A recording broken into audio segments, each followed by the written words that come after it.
Well, hello there, good people. Hi, I'm Jason with Green Country Agroforestry. Sorry, the sun is in my eyes. It's early in the morning. Fall has arrived, and this time in the morning it's about 75 degrees outside. Now, if you can see behind me, the tomatoes on the trellises over there, they're done. The field of corn I've gone ahead and chopped down and mowed over the area where the corn was. We're ready to start doing something else with that space. The beans on the bean teepee over there, they're completely done, dried, and ready to pick. But this time of year, there's some other things that are just starting to pop up and make their presence known. For example, we've got these lovely flowers growing on the fence here. Well, they're a bit of a pest. These are morning glories, a heavenly blue morning glory. Pretty flowers, but the vines strangle just about everything that they can. This time of year, they start putting on their flowers. Now, this is a member of the Ipomoea genus, morning glory. But it's not the only member of the Ipomoea genus that we've got sitting around. And geez, I hope I'm saying that right. I get my Latin pronunciation a bit confused. So we're going to call it Ipomoea. If you know the right pronunciation, feel free to let me know. Let's go take a look at some more of them.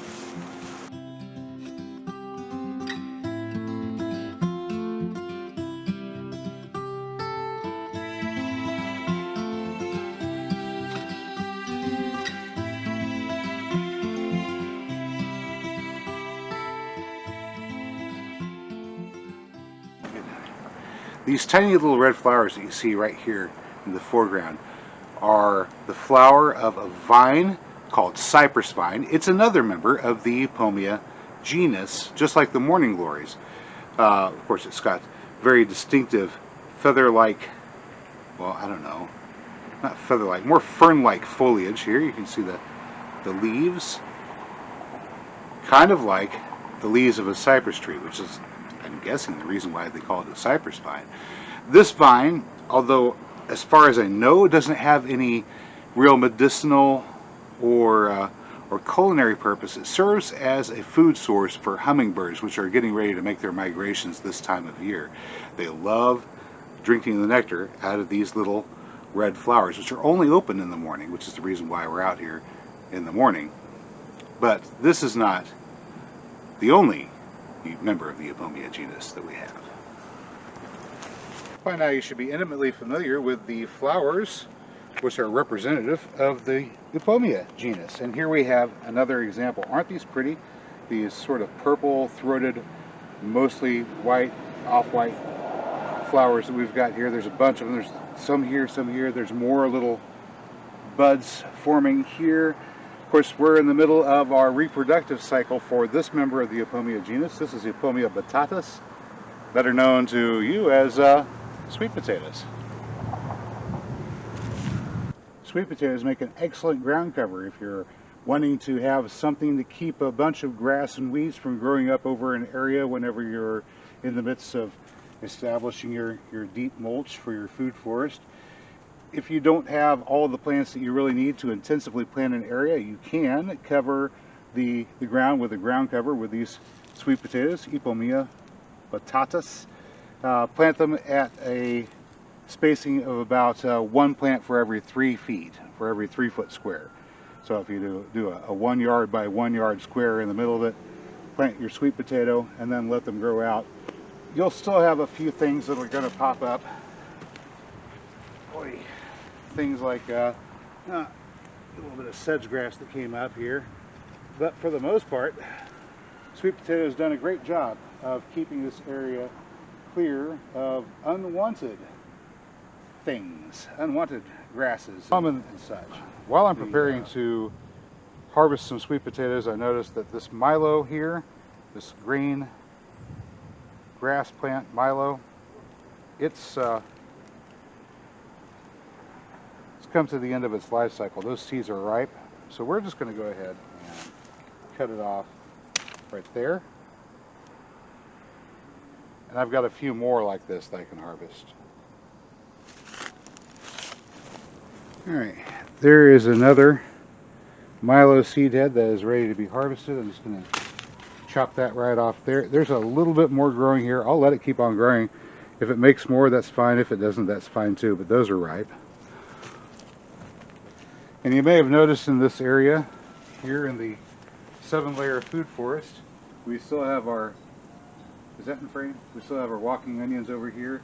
back over here on the back side, what have we got? We've got some tomatoes coming ripe. These are the red brandywine tomatoes, which are still producing even in fall here in the 7-layer food forest.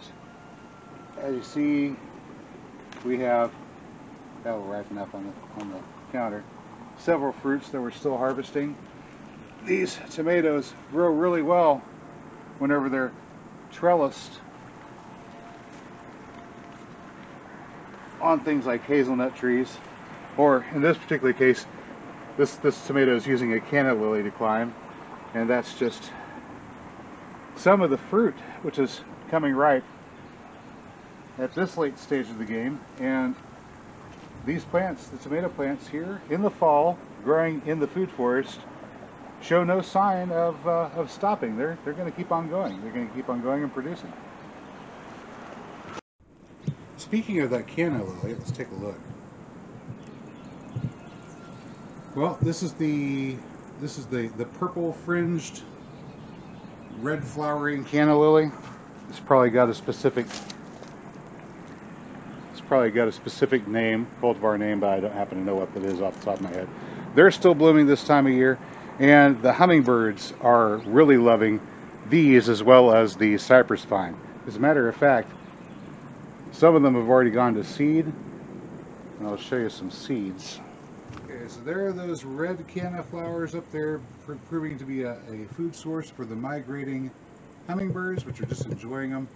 And there are some seeds that have already been made right there. I'm going to go ahead and pick those right now, get the seeds. Over here to the side, I don't know if you can see this guy or not. I don't want to bend it too far now, I'm going to break. Here, let me just elevate the camera. So this is one of the yellow-orange canna lilies, and you see a new flower opening up here. It's not completely done. There's the seed pods here, but if you'll notice, most of these seed pods for that yellow-orange canna, they're empty. There's nothing in them. They didn't get pollinated. So either this yellow-orange, which is very pretty, the yellow-orange canna might be a sterile hybrid, and it's not going to reproduce with seeds. So the only way we're going to be able to spread this one is by root divisions or cuttings, vegetative propagation. Or alternatively, the pollinator just isn't around that likes that particular flower. But the red ones are very well loved by the hummingbirds, and they've been getting pollinated. So there we go. There's seeds there, and they come in these seed pods. You see, once they're done, they dry and they start to split. Whenever they split the rest of the way open, they'll release the seeds. Now, in the wild, if this was growing in the wild, of course, it'd be probably growing in the tropical region. Whenever the seed pods open up and the seeds fall out, this would be during the dry season. Have a look at these seeds, they're huge. The seeds will fall out during the dry season, and they'll sit there on the surface of the ground until the rainy season arrives. And in the rainy season, these great big, wow, they look like buckshot, don't they? Or rabbit pellets, one of the two, yeah. All right, so these seeds are going to sit there on the surface until the rain comes, and the rain's going to wash them downhill, and it's going to wash them along with sand and little bits of gravel and other debris, which will scrape and scuff this very, very hard seed coat. And whenever it does, particularly at that little soft spot at the top where the seed was once attached to the plant, that will get scraped, weakening the seed coat and allowing water to come in and infiltrate during the next rainy cycle, at which point the seed will germinate and you'll get a full new canna lily plant sexually reproduced from seeds. So here's more seeds here, there. Let's go ahead and pull all of these for now. Oh, and I've got a hummingbird passing by me here, trying to tell me that he wants to eat. So I'm going to make myself scarce and get back to harvesting potatoes. But hey, if you would like canna lily seeds so you can grow your own cannas from seed, oops, I'm just going to drop them on the ground here. I will try to do a germination test on these to make sure they're going to germinate properly. I'll do a video showing you how to prepare them if you're not going to let them roll down a hillside during the rainy season. So they will germinate for you, and then I'll put them up for sale on our website. And we'll have the red canna, much beloved by migratory hummingbirds. On the way back to look at some of the red flowering canna leaf seeds we passed by, this is the air layering that I did a little while ago on video. So here it is. As you can see, the tree is still living on the other side of the pod. So far it's working. Well, okay, good people, now that the sun's over there on the other side of the house and I've got a little shade on this spot, I'm going to get to work. I'm going to find where these vines are coming out, dig in the middles, and see if we can find some sweet potatoes. Alright, so there was a vine right here, but as you can see from that cut end, gophers got to it. The rest of the vine is staying alive. Look at that. It's keeping itself alive because these vines like to root really readily. This is one of the reasons why it's really easy to get them started as cuttings. But sweet potatoes have already been eaten there. Let's keep on looking. There's one here too. Found a couple that the groundhog hasn't got. There's one here that he hasn't got to yet.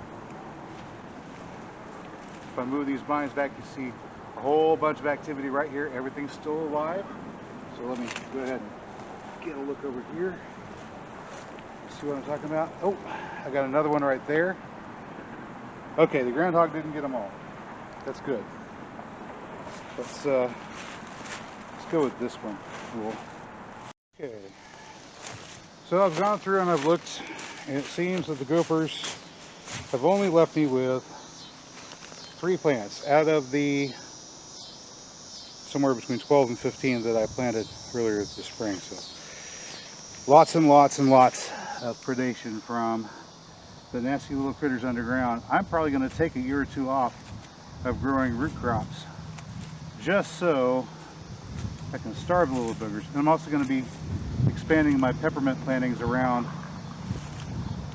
in the hopes that that will help run them off. Okay, so probably not the first time you've seen this, but I'll go through it one more time. Whenever a critter comes up underground and eats the central tuber here, the sweet potato, it leaves the cut ends. But I know that the vines can survive and continue to be ground cover for me for the rest of the year, even with those ends cut. So I'm just going to cut the vines around the sweet potato, leave my ground cover the way it is. I'm going to pull backing out of the way. There we go. Leave my ground cover, and we're just going to excavate this tuber here and see what we got. Get the fork up under it somewhat, and then lift. Hopefully, we'll discover that it hasn't been eaten.